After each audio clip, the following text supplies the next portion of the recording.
નમસ્કાર મિત્રો, વાર્તાલાપની યુટ્યુબ ચેનલમાં તમારું સ્વાગત છે. આજની આપણી ચર્ચાનો વિષય છે શનિદેવ. તો સૌથી પહેલા શનિદેવના સ્ત્રોતથી ચાલુ કરીએ. નીલામ જન સમાભાસમ રવિપુત્રમ યમાગ્રજમ છાયા માર્તંડ સંભૂતમ તમ નમામિ શનૈશ્વરમ. તો મિત્રો, સૌથી પહેલા શનિદેવ વિશે થોડું જાણી લઈએ. શનિદેવની માતાનું નામ છાયા અને પિતાનું નામ સૂર્યદેવ છે. યમરાજ તેના નાના ભાઈ છે અને યમુનાજી તેમના બહેન છે. શનિદેવને શનૈશ્વરાય, સૌરાય, કૃષ્ણાય વગેરે નામોથી પણ ઓળખવામાં આવે છે. શનિદેવનો રંગ ઇન્દ્રનીલમણી સમાન છે. તેમના શીશ પર સોનાનો મુકુટ, ગળામાં માળા તથા શરીર પર નીલા રંગના વસ્ત્રો છે. તેમની સવારી ગીધ પક્ષી છે. તેઓ પોતાના હાથમાં ધનુષ બાણ, ત્રિશૂળ અને વરમુદ્રા ધારણ કરે છે. માતાના શાપને કારણે તેઓ લંગડાતા ચાલે છે તથા પત્નીના શાપના કારણે તેઓ શીશ નીચું રાખીને ચાલે છે. તેમને ભગવાન શિવે દંડનાયકની પદવી આપી છે, તેથી તેઓ કર્મ અનુસાર ફળ આપે છે. મકર તથા કુંભ રાશિ પર શનિદેવનું અધિપત્ય છે, જ્યારે પુષ્ય, અનુરાધા તથા ઉત્તરા ભાદ્રપદ નક્ષત્ર પર અધિપત્ય છે. શનિદેવ પશ્ચિમ દિશાના સ્વામી છે.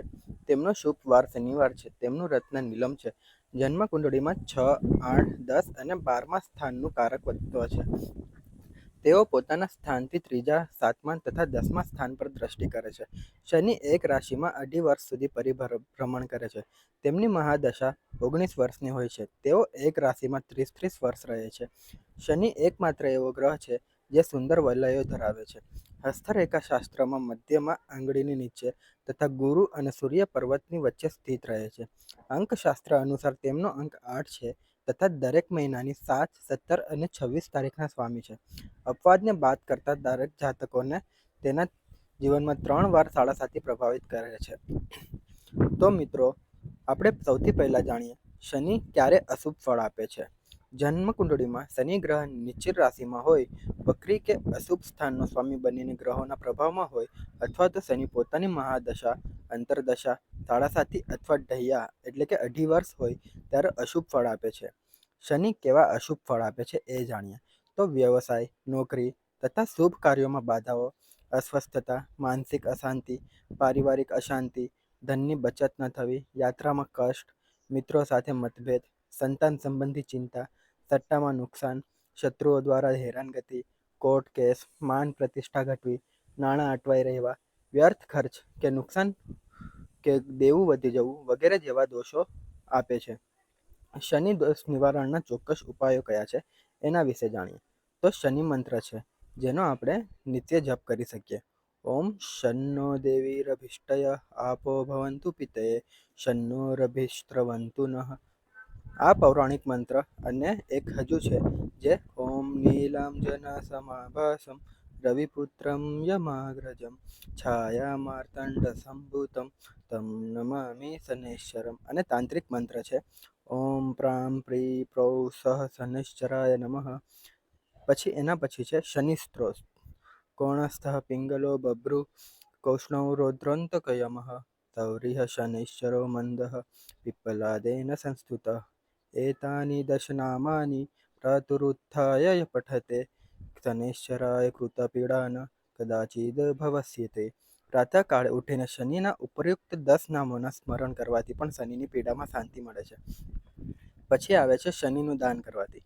શનિની અનિષ્ટતાના નિવારણ માટે તેલ, કાળા તલ, કાળા અડદ, લોખંડ, કાળા વસ્ત્ર, કાળો કાંબળો, છત્રી, ચામડાના જૂતા તથા કાળી વસ્તુઓ ગરીબ વ્યક્તિને દાનમાં આપવી જોઈએ.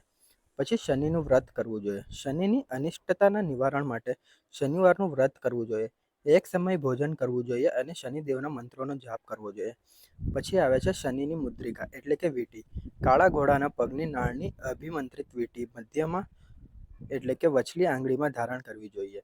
પછી આવે છે શનિનું રત્ન. શનિ દોષના નિવારણ માટે તુલા, વૃષભ, મકર, કુંભ રાશિના વ્યક્તિઓએ શનિનું રત્ન નીલમ મધ્યમાં એટલે કે વચલી આંગળીમાં ધારણ કરવું જોઈએ.